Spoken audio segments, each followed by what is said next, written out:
King of the world వేలంలో ₹1,00,00,000 పలుకుతుంది. ఒక్కసారిగా సురభి సెలబ్రిటీ అయిపోతుంది. ఇంతకీ కింగ్ ఆఫ్ ది వరల్డ్ ని దొంగిలించిందెవరు అని అడిగింది సురభి. జై. అక్కడ మిస్ అయింది 10 lakhs వర్త్ చేసే జ్యువెలరీ. సో ఖచ్చితంగా పెద్ద శిక్ష పడుతుంది. ఇక దొంగతనం చేసిన వ్యక్తి సాక్ష్యాలు దొరికాక వాళ్ళంతట వాళ్లే ఆ లాకెట్ ని నాకిచ్చారు అని కూల్గా జరిగింది చెప్పాడు శివ. దొంగ తనంతట తాను దొంగిలించింది తెచ్చిచ్చినప్పుడు ఇంకా అతనిని దోషిగా నిర్ధారించలేము. అండ్ ఈ పూర్తి ఇష్యూ వెనుక మెయిన్ పర్సన్ జై. ఇది మనకి క్లియర్. ఇకపోతే నువ్వు దాని గురించి ఎక్కువగా ఆలోచించకు and king of the world success ని ఎంజాయ్ చేయి.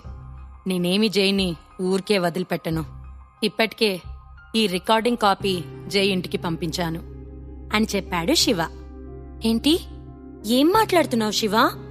ఈ కాపీని జై ఇంటికి పంపించావా? వాళ్ళిదంతా చూసి మళ్ళీ నీ మీద పగ పెంచుకుంటే? ఇప్పటికే లాస్ట్ 1 year నుంచి జై నిన్ను నాన్నని చాలా ఇబ్బంది పెట్టాడు, చాలాసార్లు అవమానించాడు.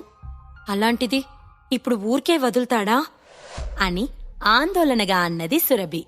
శివ కూల్గా నవ్వుతూ జస్ట్ వెయిట్ అండ్ సీ.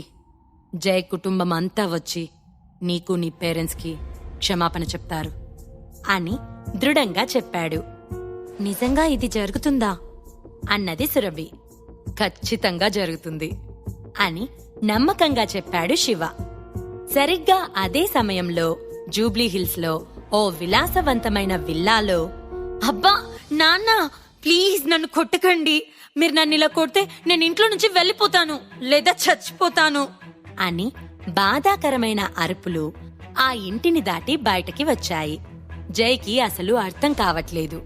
ఆ ఎవిడెన్స్ సురభి చేతికి ఎలా వచ్చింది అని ఆలోచిస్తూ ఆ విషయమే కూపిలాగడానికి ఇంట్లో నుంచి బయటకు వెళ్లాడు. దారి మధ్యలో రాబిట్ అండ్ అతని అనుచరులు జై కారుని ఆపి అతనిని బాగా కొట్టారు. వాళ్ళు కొట్టిన దెబ్బలకి జై మొహం కందిరీగలు కుట్టినట్లుగా కమిలి వాచిపోయింది. ఇక ఆ దెబ్బలతోనే ఇంట్లోకి వస్తుంటే చెప్పా పెట్టకుండా తండ్రి కర్రతో ఫుల్లుగా కొట్టడం మొదలుపెట్టాడు. ఆల్రెడీ విందా ఫ్యామిలీతోనే శత్రుత్వం పెట్టుకుని వాళ్ళు నిన్ను అవమానించేలా చేశావు. దానివల్ల మన ఆస్తి అంతా పోయింది. ఈరోజు మన పరిస్థితి ఇంతలా దిగజారిపోయింది అని చేతిలో కర్ర పట్టుకుని కొడుకును తిడుతూనే ఉన్నాడు యశ్వంత్ శిఖ. నేను నీ వల్లే కదా తల ఎత్తుకోలేకపోతున్నా. అది సరిపోలేదా? ఇంకా మళ్ళీ ఇంత పెద్ద ప్రాబ్లంని ఇంటి మీదకి తీసుకొనొచ్చావు. దీనివల్ల ఫ్యామిలీ మొత్తం అడుక్కు తినేలా ఉంది.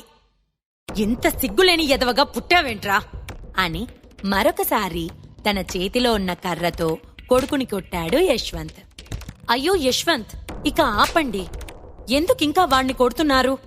ఒక్కగానొక్క కొడుకుని మీరు కొట్టి కొట్టి చంపేసేలా ఉన్నారు కదా అని యశ్వంత్ శిఖ భార్య నందిని రాయ్ అడ్డుపడింది. ఇక ఆపుతావా? నీ వల్లే వాడిలా తయారయ్యాడు. చిన్నప్పట్నుంచి నువ్వు అతిగా గారాబం చేసి వాణ్ణి పాడు చేశావు. ఈరోజు దేనికి పనికి రాకుండా పోయాడు అని చాలా కోపంగా అరిచాడు యశ్వంత్. నందిని జైని పట్టుకుని ఓదారుస్తుంది. వీడు దొంగతనం చేయటమే కాదు, ఆ దొంగతనం చేసినప్పుడు మాట్లాడిన మాటలు రికార్డ్ చేసింది కూడా గమనించలేదు. ఈ విషయం గనక బయటకు వెళ్తే మాత్రం వీడు ఖచ్చితంగా జైలుకు వెళ్తాడు అని బాధగా అన్నాడు యశ్వంత్. డాడ్, ఇలా జరుగుతుందని నేనేమైనా ఊహించానా? ఆ డేవిడ్ ని నేను చాలా నమ్మాను. వాడిలా నమ్మక ద్రోహం చేస్తాడని నేను అనుకోలేదు అన్నాడు జై. అసలు నువ్వేంటి? నీ స్టేటస్ ఏంటి?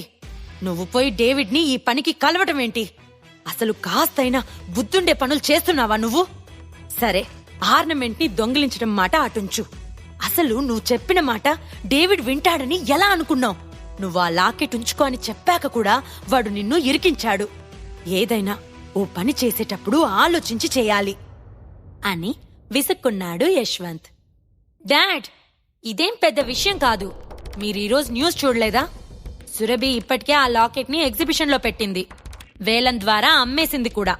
కాబట్టి ఆమె ఈ విషయాన్ని బయటకెలా తీసుకొస్తుంది? తీసుకొచ్చినా పెద్ద ప్రయోజనమేముంది? ఒకవేళ చేసినా మనం వాళ్ళని ప్రాణాలతో ఉంచుతామా అని అన్నాడు జై.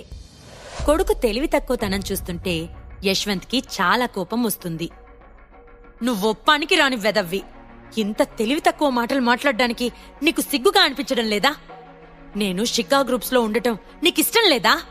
మన ఫ్యామిలీ బిజినెస్లన్నీ నీ వల్లే నాశనం అయ్యాయి.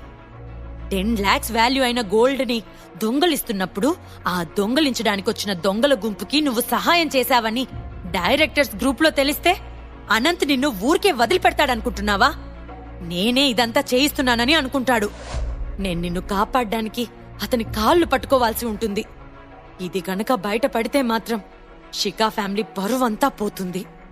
విందా గ్రూప్స్ మన ఫ్యామిలీని పూర్తిగా నాశనం చేస్తారు. అప్పుడు మనం రోడ్ల మీద బ్రతకాల్సొస్తుంది అని తన నుదిటిన చేరిన చెమటను తుడుచుకుంటూ ఓపికంతా కోల్పోయి సోఫాలో కూర్చుండిపోయాడు యశ్వంత్. అది వదిలే యశ్వంత్, ఇక నువ్వు జైని కొట్టొద్దు, తిట్టొద్దు. ఇదేమీ పెద్ద సమస్య కాదు. అక్కడున్నది సురభి. అది చాలా చిన్న పిల్ల. మన ఫ్యామిలీ ముందు వాళ్ళు దేనికి పనికిరారు. అలాంటి వాళ్ళకి మనమెందుకు భయపడాలి అని అన్నది యశ్వంత్ భార్య నందిని. శ్రవణ్ ఫ్యామిలీ ఇంతకు ముందులానే ఉందనుకుంటున్నావా? మనకి అవకాశం దొరికినప్పుడల్లా వాళ్ళని ఎంత ఇబ్బంది పెట్టామో వాళ్ళు మర్చిపోతారనుకుంటున్నావా? అయినా నువ్వీరోజు న్యూస్ చూడలేదా? హైదరాబాద్ సిటీలోనే కాదు, సౌత్ ఇండియాలోనే జ్యువెలరీ ఇండస్ట్రీస్ హిస్టరీలోనే ₹1 కోటి విలువైన ఆర్నమెంట్ సురభి తయారు చేసింది. తనిప్పుడు జ్యువెలరీ రంగంలో most popular person, board of directors లోని important person and company growth కి ఆమె మెయిన్ సోర్స్. ఇక విందా గ్రూప్స్ అన్ని బిజినెస్ల కంటే కూడా పై స్థానంలో ఉంది. ప్రస్తుతం షికా ఫ్యామిలీ విందా గ్రూప్స్ అండర్లో ఉంది. మోస్ట్ ఇంపార్టెంట్ విషయం ఏంటంటే ఇప్పుడు మనం మా అన్న ఫ్యామిలీ అండర్లో ఉన్నాం. మనం వాళ్ళ ముందు ఇకపై ఖచ్చితంగా తల దించుకోవాల్సి ఉంటుంది అని అన్నాడు యశ్వంత్. ఏంటి అని గట్టిగా అరిచాడు జై. సురభి ఈ రికార్డింగ్ ని బోర్డ్ ఆఫ్ డైరెక్టర్స్ కి పంపించకుండా మన ఇంటికి పంపించింది అంటే అర్థమేంటి? ఇక్కడే ఆమె ఆలోచన క్లియర్గా అర్థమవుతుంది అన్నాడు యశ్వంత్. ఏం అర్థమవుతుంది అని అడిగింది నందిని. ఆ సురభి మనల్ని బెదిరిస్తుంది. వాళ్ళీ విషయాన్ని పెద్దదైనా చేయాలనుకుంటున్నారు, లేదా మన నుండి ఇంకేదో కోరుకుంటున్నారు. అండ్ రికార్డింగ్ పంపినప్పుడు ఒక లెటర్ కూడా ఉంది. అందులో మనం స్వయంగా శ్రవణ్ ఇంటికి వెళ్లి వాళ్ళకి క్షమాపణ చెప్పాలి అని ఉంది అంటూ దిగులుగా చెప్పాడు యశ్వంత్. యశ్వంత్ మాటలకి జైకి విపరీతంగా కోపం పెరుగుతుంది. ఏంటి, మనం వాళ్ళ ఇంటికి వెళ్లి క్షమాపణ అడగాలా? అలా అని వాళ్ళు డిమాండ్ చేస్తున్నారా? వాళ్ళకెంత ధైర్యం అని అరిచాడు జై. ఇప్పుడు బాల్ వాళ్ళ కోర్టులో ఉంది. నువ్వు వెళ్లి క్షమాపణ చెప్తావా, లేదా నీ లైఫ్ ని వదిలేస్తావా? విందా గ్రూప్స్ మన ఫ్యామిలీని షికా గ్రూప్స్ నుంచి పూర్తిగా తరిమేయాలని అనుకుంటున్నారు. నా మాట విను. ₹1,00,000 మరికొన్ని కాస్ట్లీ గిఫ్ట్స్ తీసుకుని మా అన్నయ్య శ్రవణ్ ఇంటికి వెళ్దాం, క్షమాపణ చెప్పేద్దాం అని నిస్సహాయంగా అన్నాడు యశ్వంత్. నో డాడ్, నేను రాను. అసలు సురభి ఫ్యామిలీకి ఎట్టి పరిస్థితుల్లో కూడా క్షమాపణ చెప్పను అని చిన్నపిల్లాళ్లా మారాన్ చేశాడు జై. మీరెందుకింత భయపడుతున్నారు? ఈ రికార్డింగ్ వల్ల సురభి ఫ్యామిలీ మన ఫ్యామిలీని తొక్కేస్తుందని నేననుకోవడం లేదు. సో నేను కూడా రాను. జైని కూడా బలవంతం చేయకండి. మనం ఈరోజు క్షమాపణ చెప్పడానికి వాళ్ళ ఇంటికి వెళ్తే మన సర్కిల్లోని మన ఫ్యామిలీని హేళన చేస్తారు. అయినా నేను మీలా భయపడటానికి షికా ఫ్యామిలీ బిడ్డని కాను, రాయ్ ఫ్యామిలీ నుంచి వచ్చాను అని పొగరుగా అన్నది నందిని రాయ్. సిటీలో 3 బిగ్ ఫ్యామిలీస్ ఉన్నాయి.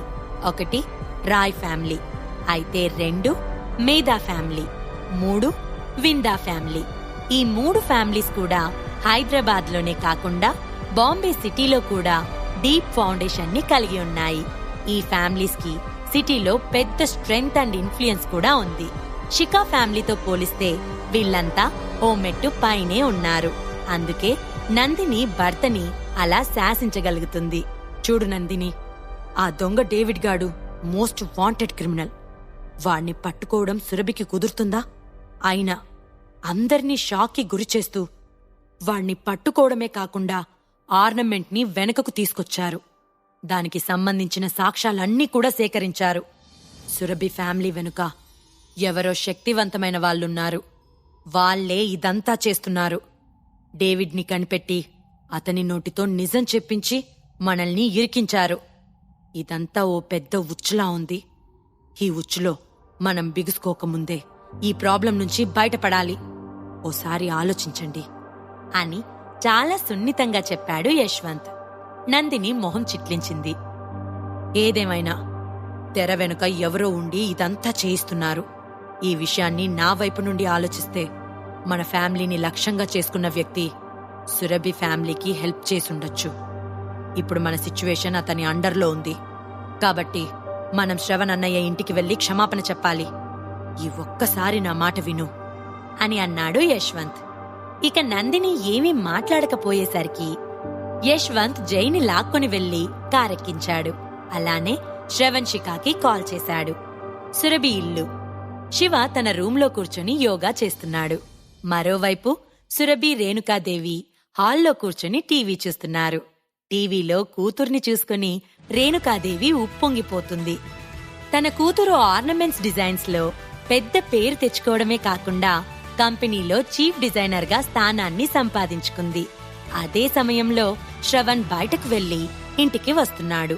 ఇంట్లోకి రాగానే తలుపు గట్టిగా నెట్టి, సురభి, ఏం జరిగింది? మా తమ్ముడు యశ్వంత్ తన కొడుకును తీసుకుని క్షమాపణ అడగటానికి ఇంటికొస్తున్నాడంట. జై నిన్నేదో ఇబ్బంది పెట్టాడంట. కాబట్టి వాళ్ళని క్షమించి వదిలేయాలని రిక్వెస్ట్ చేశాడు అని అన్నాడు శ్రవణ్. ఏంటి? యశ్వంత్ అతని కొడుకు జై మన ఇంటికొచ్చి మనకు క్షమాపణ అడుగుదామనుకుంటున్నాడా? నో, ఇందులో ఏదో తిరుకాసుంది అని అన్నది రేణుక. సురభి షాక్ అయింది. శివ చెప్పింది జరుగుతుందని ఆమె అస్సలనుకోలేదు. నాకు క్లియర్గా తెలియదు కానీ యశ్వంత్ వాయిస్ జెన్యూన్ గానే ఉంది.